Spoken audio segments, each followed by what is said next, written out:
city of Lavrio is situated at the tip of Attica Peninsula, 40 kilometers southeast of Athens. In ancient times, it was a mining district producing silver. Therefore, Lavrio history is tightly bound with the Athenians' achievements. Parthenon is one of them. During this field trip, we will go through the geology of the area, the mining in ancient and modern times, the metallurgical technique, and we will also visit a minerals museum and, of course, spectacular examples of ancient culture such as the Thoriko Theatre and the Temple of Poseidon. The bridge behind me is named French Ladder, and it is the symbol of Lavrio city since it connects the ancient, the newer, and the modern history of Lavrio. It was built in 1888 by the French Mining Company in order to facilitate the loading of the ore on the ships. This mining activity is the reason that Lavrio had all the appropriate facilities for the transportation of the mining products.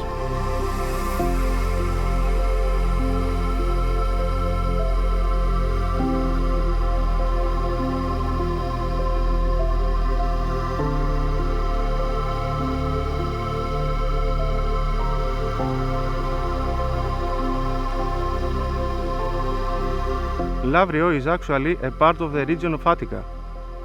Attica comprises the westernmost extension of the Attico-Cycladic Massif, and it occupies an internal position in Hellenites. In the Lavrio area, two tectonic units are exposed, and they are separated by a thrust which was active under ductile conditions. The first one is the allochthonous upper tectonic unit, which is a thin up to 250 meters metasedimentary succession of quartz phyllites and calcite-rich marbles, as well as metaphyolite mafic bodies. The second one is the underlying para-autochthonous lower tectonic unit that is composed of the upper marble, the intermediate schist, and the lower marble. Both units have undergone two metamorphic events. The earlier one is a high-pressure, low-temperature event associated with burial of the rocks at depths of about 40 kilometers during Eocene. It is followed by a green schist retrogression event at the Oligocene-Miocene boundary during the exhumation of the rocks. No earlier than Middle Miocene, the area entered an extension regime and numerous granitoids intruded the lower tectonic unit, causing contact metamorphism. Here we observe a part of the lower tectonic unit, in particular the contact between the intermediate schist with the lower marble. Schists have undergone contact metamorphism with the development of skarns and skarn-type mineralization. This was caused by the intrusion of a granodioritic body called the Plaka granodiorite. Here we can also observe the color alteration of the schists. The green schists in the rest area of Attica are characterized by green color, but close to the Plaka granodiorite, their color is brown, as we can see here.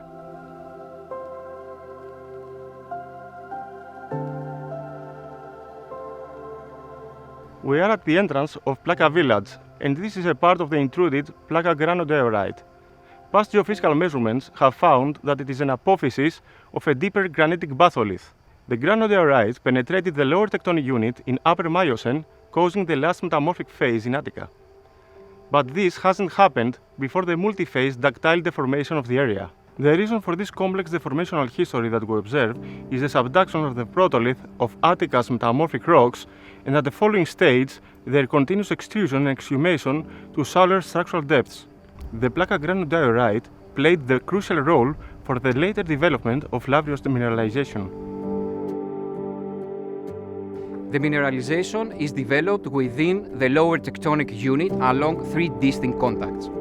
The first contact from the surface to the bottom is actually the tectonic contact between the upper unit and the upper marble.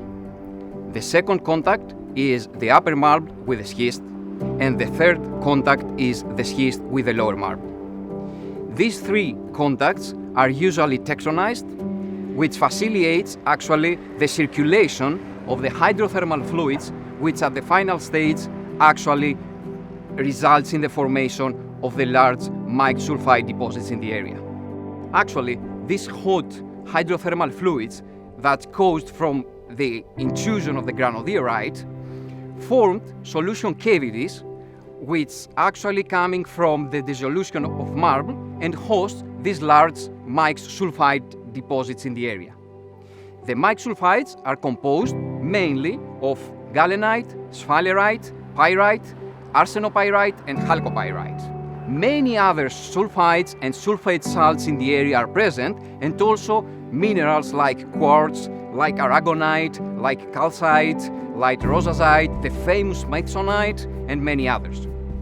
At this location of the granodiorite of Plaka and across the road, we can see the place where back in 80s, the mineralogists of the Mineralogical Association of Athens used as the starting point for their journey in the Lavrio ancient mines in order to collect the most precious, the most beautiful pieces of minerals that are currently worldwide known as the unique Lavrio minerals.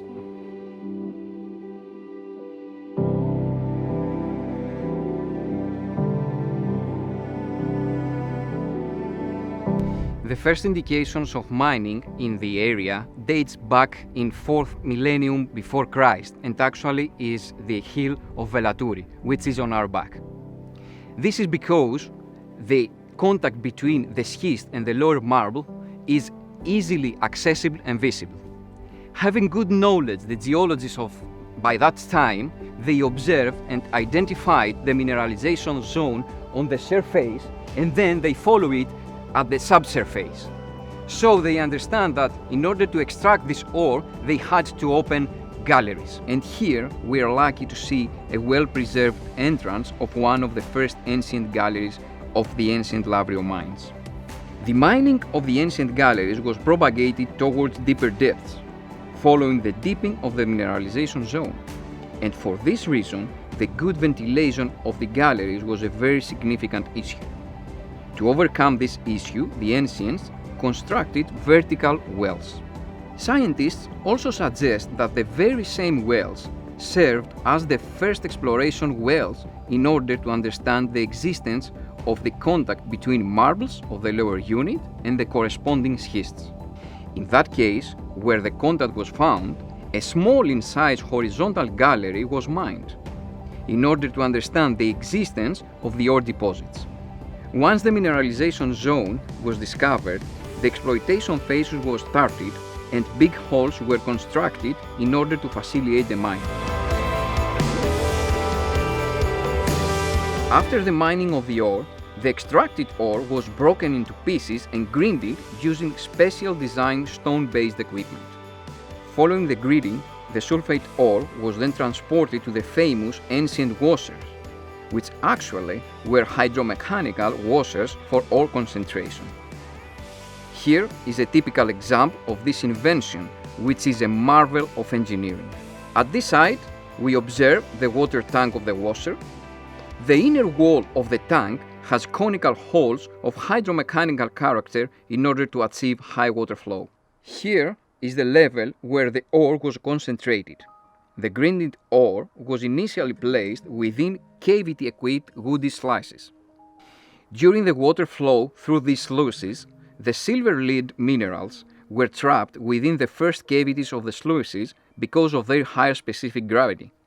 The final product of the washing procedure was the so-called concentrate, which actually was the ore showing high content in silver and lead, and was deposited at the concentration level. The non-useful, by that time, minerals were removed by the water, which was flowing counterclockwise within these channels and small bowls.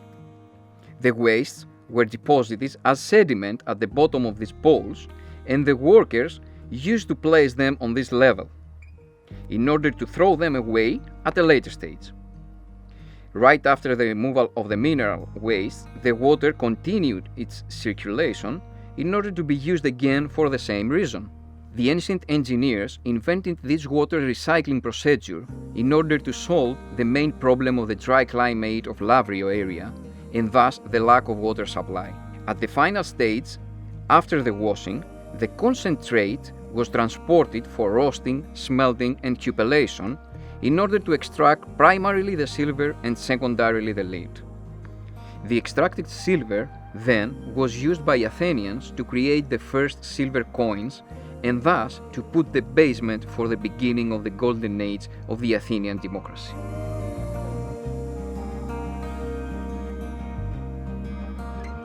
The Velatouri Hill at Thorikos area was inhabited since the final Neolithic period, 4000 before Christ. The impressive vaulted tombs that were found at the east side of the hill suggest also a great prosperity for the area during the end of the Middle and the beginning of the Late Bronze Age, 17 to 1500 before Christ. The hill continued to be inhabited during the Iron Age, whereas during the geometric period, 10th to 8th century before Christ, habitation kept on the Acropolis. Using the silver from the Lavrio mines, Athenians of the 5th century before Christ managed to make the first silver coins, using them as the one of main sources of revenue at the Athenian state. The silver power, along with other materials from the area of Lavrio, like marbles from ancient quarries, established further the famous Athenian civilization. This theatre of Thorikos is exactly this, since the theatre is the most important manifestation of the culture of ancient Greece. The theatre was constructed in the 5th century before Christ and is generally considered to be one of the oldest stone-built theatres within Attica. With 21 rows of seats, the theatre had an impressive seating capacity of 4,000 people when it was constructed. It is elliptical rather than circular in shape and has a rectangular rather than circular orchestra.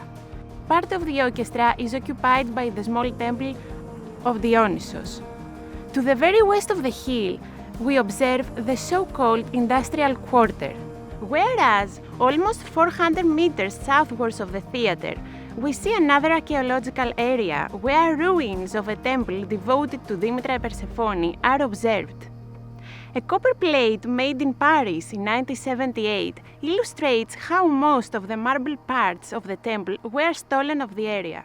Today at Thorikos area, projects assigned to conservation of the archaeological site have already been implemented, while restoration work is in progress on the theatre.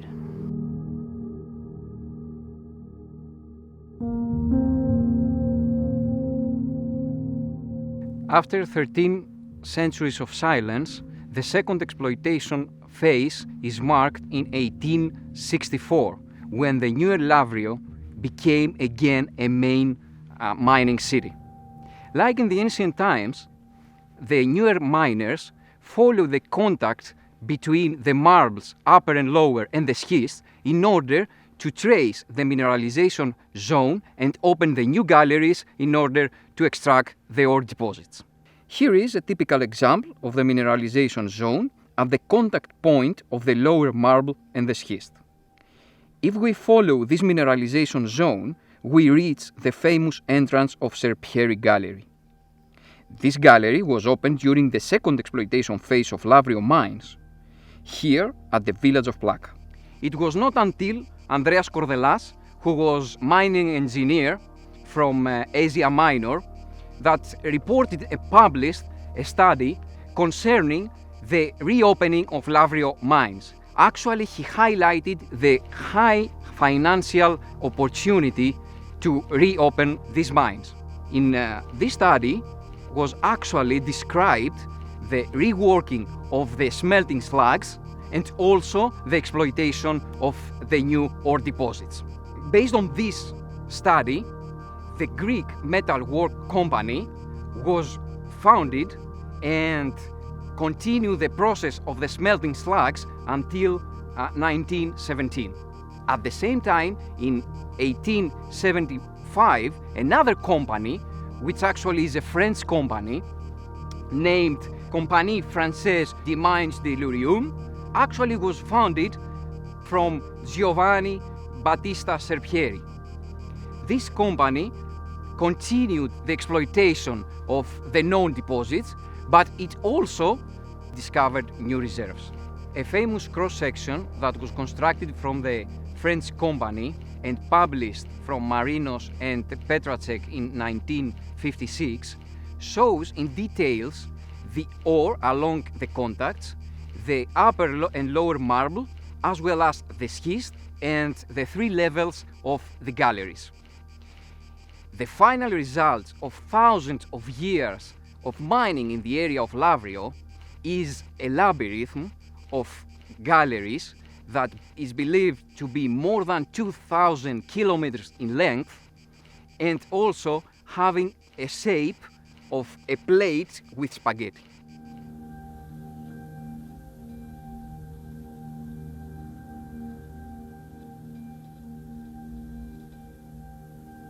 Although Greece is a small country in size, it is considered one of the richest countries in minerals worldwide. Especially, the area of Lavrio is ranked at the 4th place with 700 recorded minerals. For this reason, Lavrio consists part of the global mineralogical heritage. This big variety of minerals is due to the intrusion of granodiorite that had as a result the formation of primary mixed sulfide minerals like pyrite, sphalerite and galenite, as well as numerous typical secondary minerals from the oxidation of the primary ones. These beautiful and sometimes unique minerals are exposed in several private collections in this area. One of them is exhibited here in Kalivia Thorikou. This collection includes not only minerals from Lavrio, but also from other places of the world. Some representative examples from the primary sulfide minerals. Galenite or galena. It is a lead sulfide mineral having beautiful cubic crystals. It is a major source of silver. Pyrite. It is an iron sulfide mineral with characteristic cubic crystals. The name derived from the Greek words pyritis lithos, that means the stone which strikes fire. Also, it is known as the fool's gold. Some of the most typical examples from the secondary minerals. The white aragonite, a carbonate mineral with a strange shape of crystals like trees. The gorgeous purple color and transparent fluorite, a halide mineral with typical cubic crystals. The famous smithsonite, a carbonate zinc mineral with a variety of impressive colors and shapes. The well-known combination of azurite and malachite, two carbonate copper minerals with green and blue colors. The beautiful anavergite, an arsenate mineral, which belongs to the unique green minerals of Lavrio. Here, there are the most beautiful crystals worldwide.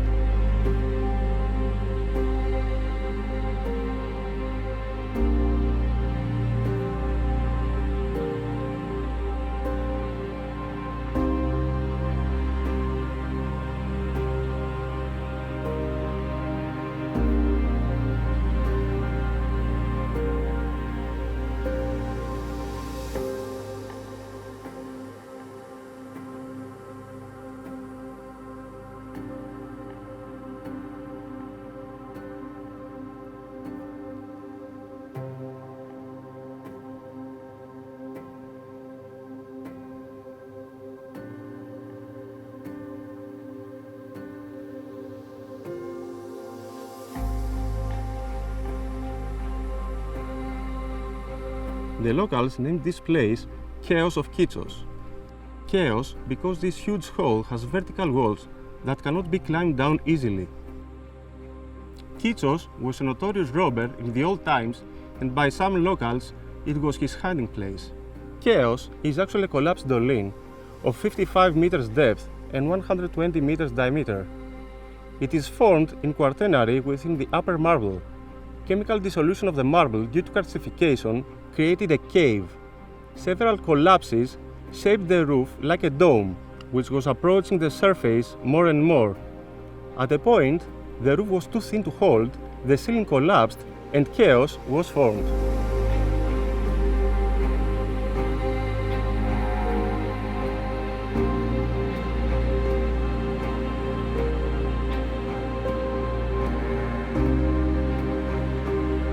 The ancient Greece knew how to choose a site for a temple.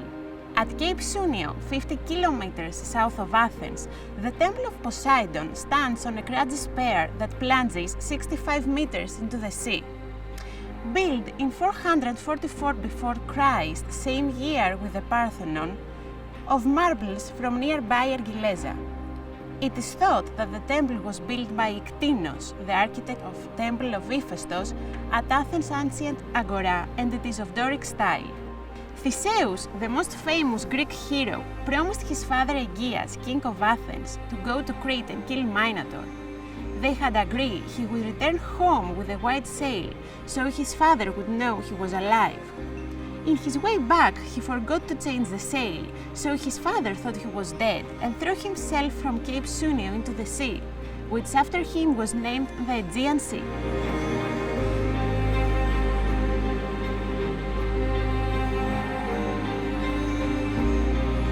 It is worth mentioning that the system regulating the exploitation and exploration rights of the mines in the ancient Greece is quite similar with the one that exists today. The mines belong to the state and they were leased to the individuals. All the details of the lease agreement were kept in the ancient agora of Athens, written in stone inscriptions. They include the name of the mine, the name of the lessee, the boundaries of the mine, the exploitation period, the taxes in case of the discovery. After the end of the lease agreement, the mines returned to the state. All of that 1,000 years ago. As the journey comes to an end, it is important to keep in mind that the mining activity in Lavrio played a crucial role in the root of the history. The royalties fees and the taxes from the Lavrio silver mines funded the building of Parthenon, but also contributed to the building of a fleet that defeated the Persian Empire in the naval battle of Salamis. It is quite possible that without the silver from Lavrio, the history would be much more different than we know it today.